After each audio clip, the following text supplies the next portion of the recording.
I'm Harry Smith. Michael Jackson was an incomparable performer with a confounding personality. Today, the music superstar died suddenly of cardiac arrest. He was 50. Jackson's death came on the same day as the passing of actress Farrah Fawcett after a long battle with cancer. More on her story in this hour, too. But first, Ben Tracy has the latest at the UCLA Medical Center. Ben, good evening.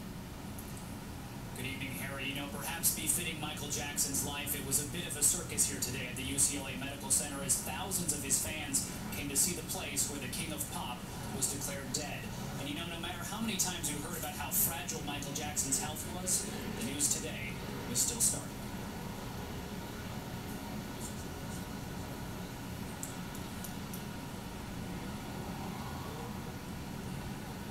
Fans and reporters gathered outside of the UCLA Medical Center, where the self-proclaimed king of pop died. My brother, the legendary king of pop, Michael Jackson, passed away on Thursday, June 25th, 2009 at 2:26 p.m.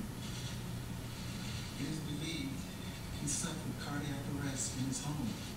His devoted fans were stricken. The king of pop will live on because he was Peter Pan. He wanted to live forever. And I guess he'll be immortalized forever because of the great music he left us. He was awesome. Like, his music plays in clubs still. At 12:21 this afternoon, Los Angeles paramedics received a 911 call from the Bel Air mansion Jackson was renting. When they arrived, they found him not breathing, reportedly in cardiac arrest. They rushed him by ambulance to the nearby UCLA Medical Hospital. This is the last photo of Michael Jackson obtained exclusively by Entertainment Tonight. The doctors worked on him for 42 minutes, but reportedly were never able to resuscitate Jackson again. His mother, Catherine, and sister, Latoya, and other family members rushed to be by his side. For the last several weeks, Jackson was here in Los Angeles preparing for his comeback tour, due to start in London in July. Ken Ehrlich watched him rehearse last night. I'm watching him rehearse these trademark dance moves that he created, that nobody did before, and seeing them last night and remembering that they all came from him. Now, Michael Jackson was doing those concerts in London because he was reportedly hundreds of millions of dollars in debt. Those were scheduled to start in July. Now, we just got some video in just a couple of minutes ago of Michael Jackson's body being transported by helicopter from the UCLA Medical Center here to the coroner's office in Los Angeles. Now, that's definitely not standard operating procedure. They did it that way because of the crowds here. There are so many members of the media and so many fans that I think getting his body through the crowd in a car just would not have worked. And Harry, the autopsy is scheduled tomorrow. Ben Tracy, thanks.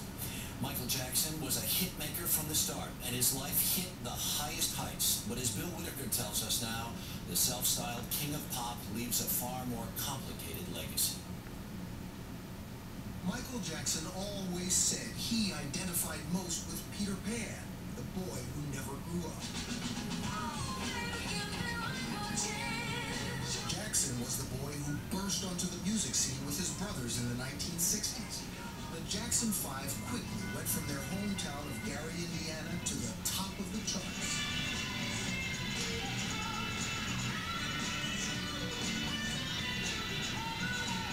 By about age 11, he was the most popular member, but he left the group in his 20s to moonwalk his way to superstardom, becoming one of the most popular people on the planet.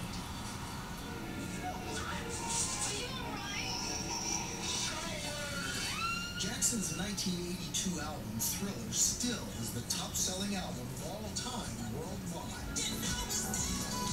And Michael Jackson was the top performer in the world through much of the 1980s. But somewhere along the way, Jackson went from the king of pop to Wacko Jacko. Some say it started with an accident during the filming of a TV commercial that burned his scalp severely and led to a dependence on prescription painkillers.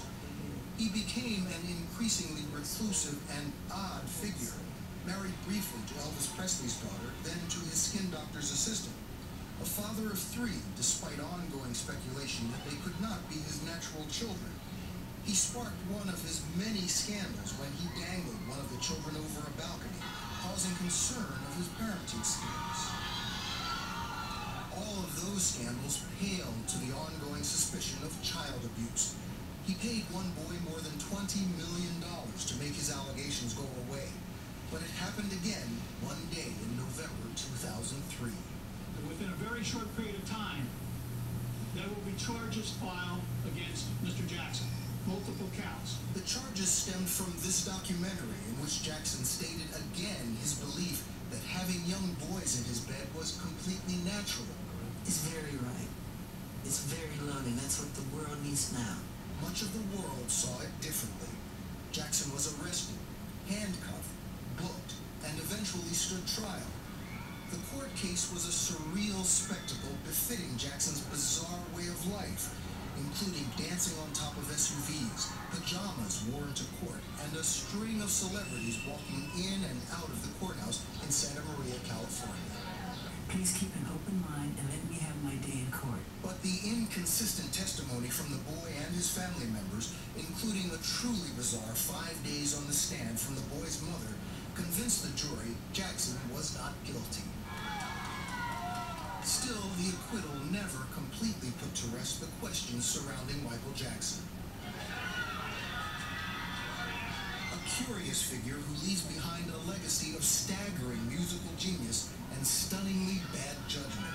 A master of memorable performances and a man whose real life remains a mystery. Michael Jackson also leaves legions of fans with an ongoing fascination with the one-time, and some would say forever, King of Pop.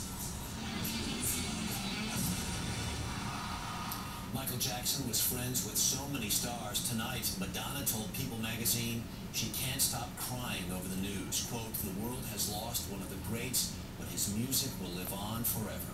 Liza Minnelli told Entertainment Tonight he was a kind, genuine, and wonderful man. And perhaps his greatest friend, Liz Taylor, said she was too devastated to issue a statement at this time.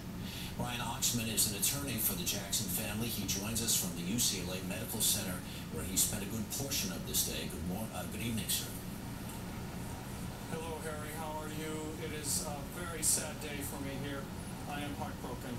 What was it like to be with members of Michael's family today?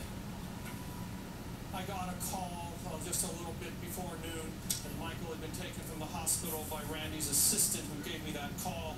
And I then came over here, talked to Randy. I said, "Randy, what's happened?"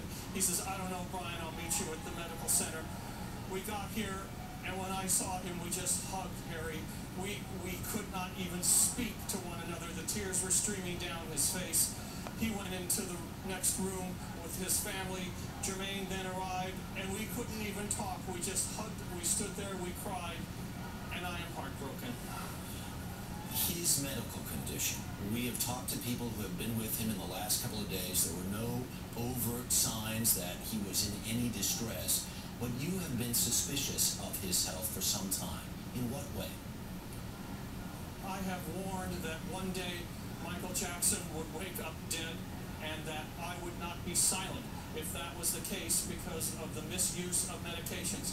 I have made that statement to family members, and I told them I would not be still. I do not know what the cause of his death is, and we cannot speculate. We're going to have to await the results of the autopsy report, the toxicology test. People often die for very strange reasons, congenital malformations. We just don't know. But I have warned of the use of prescription medications and people who have enabled the use of those medications, and I have told them I will not be silenced if that is what the reason is that Michael Jackson would expire. I repeat, I don't know what the reason is, but I am going to wait, and if it is as I fear, I'm going to be very vocal. You believe then, or at least suspect, that he was over-medicated, like he had been abusing prescription medicine? I have warned of that fact. I do not know how much he has taken. I don't know what his current situation within the past couple weeks, but over the last several years, I have said to family members that he is over-medicated, and when Anna Nicole Smith passed away, I said one day, if we have this kind of a circumstance where we too have to face this kind of tragedy, I would not be silent.